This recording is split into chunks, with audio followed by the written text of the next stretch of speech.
Hey guys, my name is Maggie, and here's the bittersweet story of the benefits of repotting and the heartbreak that comes with accidentally dropping your plant. Not to worry though, plants are much more resilient than we give them credit for, and this all ends on a happy note.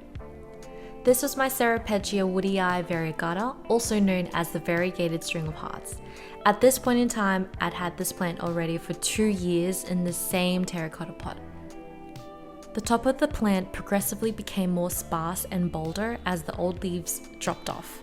However, the strands kept growing longer, practically brushing along the floor.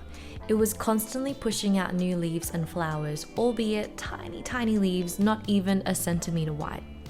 This prompted me to create a propagation box for the cuttings. You'll be quite familiar with my struggles with the propagation box. That's when I listened to a podcast called Bloom and Grow Radio. That particular episode was titled Prepping Your Houseplant for Spring and the Science Behind Fertilizer with Chris Satch from The Sill. They talked about how individual species of plants have specific allocations of biomass above and below ground. Think of it as a ratio. You'll have a certain amount of biomass above the soil versus below the soil. For indoor plants, our pot size places a limitation upon the biomass development below the soil.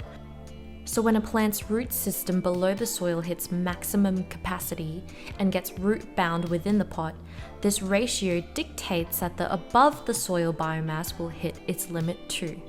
I probably butchered that explanation. Y'all should just go and listen in on Maria's channel. Suddenly, it dawned on me to repot my mother plant. The bolding and sparse growth towards the top of the plant was a sign that the root system was getting too cramped inside the original terracotta pot. The below ground biomass, that is the roots, hit that maximum capacity, so the above ground biomass hit that limitation too. It displayed this by sacrificing older leaves in order to continue pushing out multiple miniature leaves. Understanding that the ratio dictates that if you only have so much root space below ground, it can only support this much leaf growth above ground, prompted me to action. The repot went smoothly. I swapped out the tiny terracotta pot for a larger nursery pot with great drainage. That's when I started to see the plant pushing out these big, juicy leaves. The contrast kind of looked comedic. So you see, there are incredible benefits to repotting your plants. Gaining an understanding of your plant's needs is invaluable and speaks into your decision-making process of repotting. Unfortunately, just as I finished filming, I tipped the pot at an angle while it hung precariously on my macrame hanger, and it then proceeded to fall to its death. Several strands were severed, soil was everywhere, and my heart was in pieces. Once I got a hold of myself, I realized that this was no time to mourn.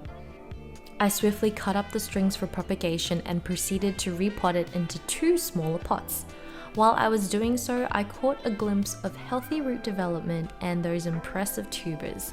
They reminded me of miniature potatoes. This is what it looked like straight after my attempt to salvage my broken dignity. And now, after a few weeks, this is what the plant looks like at present. We lost some additional strands that shriveled up and died from the trauma of the fall and the shock of extreme repotting. But overall, we ain't looking too flash, but we are doing A-okay. So there you have it, the magic and the mess of repotting. Has anyone else experienced the earth-shattering moment of dropping your plant? I express my deepest condolences to you.